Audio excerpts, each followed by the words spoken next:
بسم اللہ الرحمن الرحیم الحمد للہ رب العالمین والعاقبۃ للمتقین والصلاة والسلام علی خیر خلقہ محمد وآلہ واصحابہ اجمعین۔ آج زاد الطالبین میں ہمارا 70واں سبق ہے، جس میں ہم حدیث نمبر 63 کا ترجمہ، لغوی و صرفی تحقیق، تشریح اور ترکیب کے بارے میں پڑھیں گے۔ حدیث نمبر 63 ہے، من حسن اسلام المرء ترکہ ما لا یعنیہ۔ من حسن اسلام المرء ترکہ ما لا یعنیہ۔ من حسن اسلام المرء، آدمی کے اسلام کی خوبی سے ہے، ترکہ، چھوڑ دینا اس کا، ما لا یعنیہ، بے فائدہ چیزوں کو۔ من حسن اسلام المرء، آدمی کے اسلام کی خوبی سے ہے، ترکہ، چھوڑ دینا اس کا، ما لا یعنیہ، بے فائدہ چیزوں کو۔ اب یہاں پر ترکہ، ترکن، یہ مصدر ہے، اسباب نصر ینصر،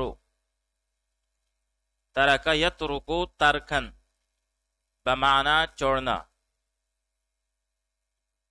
قرآن مجید کے سورۃ النساء میں اللہ تعالیٰ کا ارشاد ہے، للرجال نصیب مما ترک الوالدان، مردوں کے لیے ایک حصہ ہے اس میں جو چھوڑا والدین نے۔ پھر اسی سے ترا کے اسم فعل ہے، جو کہ فعل امر کے معنی میں ہے، بمعنی اترک، تو چھوڑ۔ یعنی باب ضرب یضربو سے عنا یعنی عنیا و عنایتا، بمعنی کسی کے لیے کوئی کام اہم ہونا۔ اور باب سمع یسمعو سے عنیا یعنا عناء، بمعنی تکنا، تکلیف اٹھانا، مصیبت میں پڑنا۔ آئیے اب اس حدیث شریف کی تشریح کر لیتے ہیں۔ لا یعنی کہتے ہیں ہر اس کام کو جس کی طرف دینی یا دنیاوی ضرورت نہ ہو۔ انسان کو اللہ تعالیٰ نے اشرف المخلوقات بنایا ہے۔ اللہ تعالیٰ نے جو سرمایہ اور صلاحیتیں انسان کو عطا کی ہیں، ان کو لا یعنی فضول اور غیر مفید کاموں اور باتوں سے بچایا جائے، اور ان پر کوئی داغ نہ آنے دیا جائے۔ یہی اسلام کا جوہر ہے، اور اسی سے انسان کا ایمان مکمل ہو جاتا ہے۔ اور بھی بہت سی احادیث میں اس بات پر زور دیا گیا ہے۔ ایک حدیث میں آتا ہے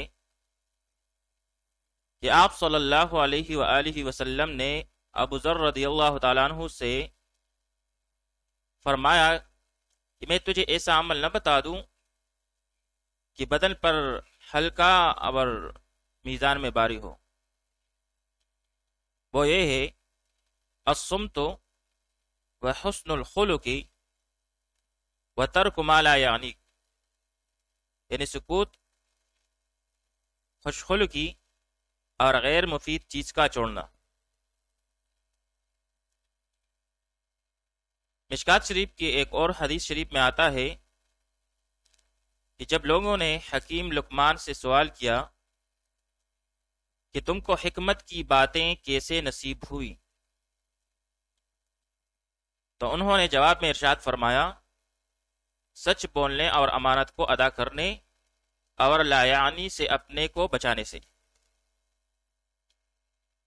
آئیے اب اس حدیث شریف کی ترکیب پڑھ لیتے ہیں۔ من حسن اسلام المرء من جارہ،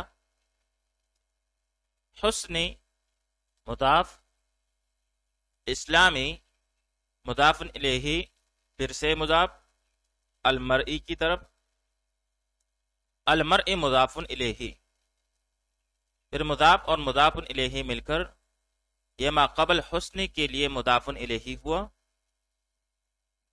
پھر مضاف اور مضاف الیہ مل کر یہ مجرور ہوا من جارہ کے لیے، پھر جار مجرور مل کر یہ متعلق ہوا ثابت شبہ فعل کے ساتھ،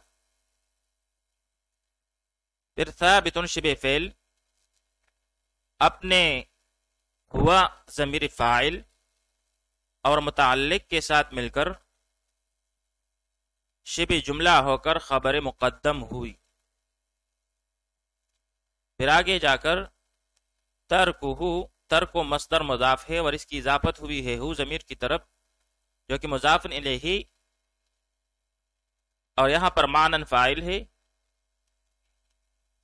ما موصولہ، لا یعنی ہی پہلے مضارع منفی اور اس میں ہوا ضمیر مستتر اس کا فاعل اور ہی ضمیر منصوب متصل محلاً منصوب ہو کے مفعول بھی، پھر فعل اپنے فاعل اور مفعول بھی سے مل کر جملہ فعلیہ خبریہ ہو کر صلہ ما قبل ما موصولہ کے لیے، پھر موصول صلہ مل کر یہ مفعول بھی ہوا ترک مصدر مضاف کے لیے، پھر مصدر مضاف اپنے ضمیر فاعل اور مفعول بھی سے مل کر شبہ جملہ ہو کر مبتداء مؤخر،